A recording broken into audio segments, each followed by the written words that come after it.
So when I come here, I go to get a haircut, and the lady giving me the haircut's like, hey, what brings you into town? And I go, I'm here for an archery tournament. And she immediately goes, yeah, and I'm a professional wrestler. For some reason, no one believes that I shoot archery because I have no arms. This is what people do, for real. Oh, hi, nice to see you. I'm like, stop petting me. Or they'll say something like, are you capable of shooting archery? Even? You can't even see the target.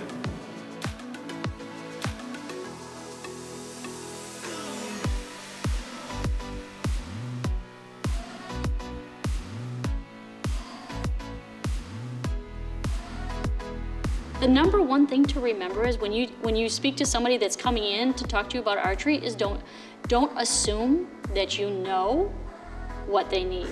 Let them tell you, well, I'm in a wheelchair, or I have an amputation, or I was born with cerebral palsy, so I'm a little weaker on one side. Allow them, and it's okay if you're going to be coaching them or working, it's okay to ask those questions. I think talking to someone with a vision impairment, disregard the canine assistant or my cane, just talk to me like a normal person and I'll definitely respond to you in kind. If you assume that I can't hear you and you're speaking very loud, like I can definitely hear you. Just because I can't see you doesn't mean I can't hear you. I can still smell you, which can be good or bad. But yeah, just talk to me like a normal person, like a normal human being. I think the world just isn't educated enough yet. So when they just see somebody in a wheelchair or without any arms or even visually impaired, and you're like, I shoot archery, and their brain automatically goes to Special Olympics. And you probably shouldn't say, I don't think you belong in our division.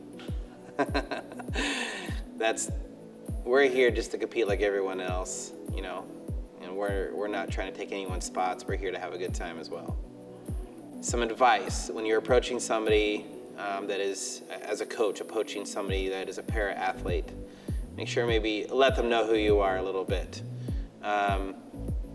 Maybe don't tell them that you're stalking them with videos or anything like that. But it is okay to approach them. Talk to them about their equipment, maybe kind of feel them out and feel out what they're kind of looking for before you take the step of telling them what you can help them with and what you can't help them with. There are some very specific no-nos in working with somebody that is in a wheelchair.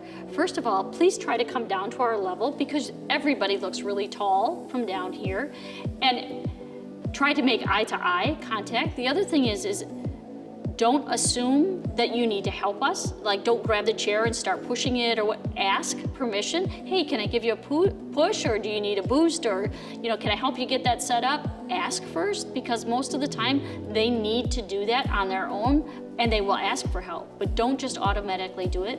The other thing is don't pet them, don't pet paras. This is what people do, for real. Oh, hi, nice to see you. I'm like, stop petting me. And it happens more than you'd like to know. Or they talk to you like you're a child. Oh, how many arrows did you shoot today? We're, especially teenagers and up, we're very aware of what's going on. Just because we're sitting does not mean that we can't comprehend. Or talking really loud. We got it. We got it. Just talk to us like you talk to the archer right next to you on the line, because guess what? That's what we want to be. A lot of coaches, if you're around a para-athlete for some time, you very quickly forget that they have a disability, whether they're in a wheelchair or have no arms. And they constantly will just forget, just because they're used to it already. And it's totally fine as the para-athlete to just friendly remind them like, hey, that's not gonna work for me, I'm in a wheelchair, or you can't hand me that because I have no arms. Don't be embarrassed by someone saying that.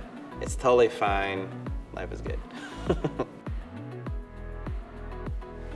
I think some pointers and tips for communicating and connecting with someone who is visually impaired is to first greet them as you would anyone else. Just be mindful that they're not going to be aware of visual cues. For example, if you stick your hand out, they're not going to see it.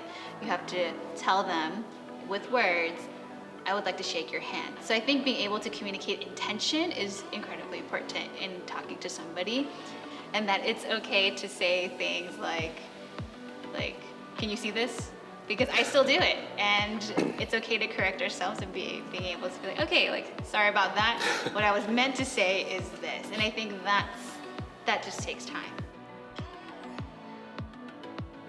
The main thing that a coach can do to help their para-athlete get to and from the venues is just kind of maybe be there for them.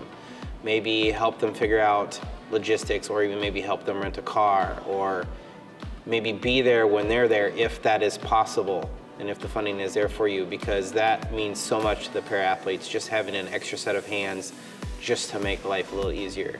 I remember one time I spent like 7 hours in an airport waiting around, where if I would have had somebody with me, I could have been out in like an hour. It might be our job now to educate them a little bit better so they can tell people, so then 5 years from now, the next visually impaired guy who comes in, or the next person in a wheelchair that comes in, we've already set the standards, and the more the world is educated, so they don't get the kind of same questions we've got when we first started.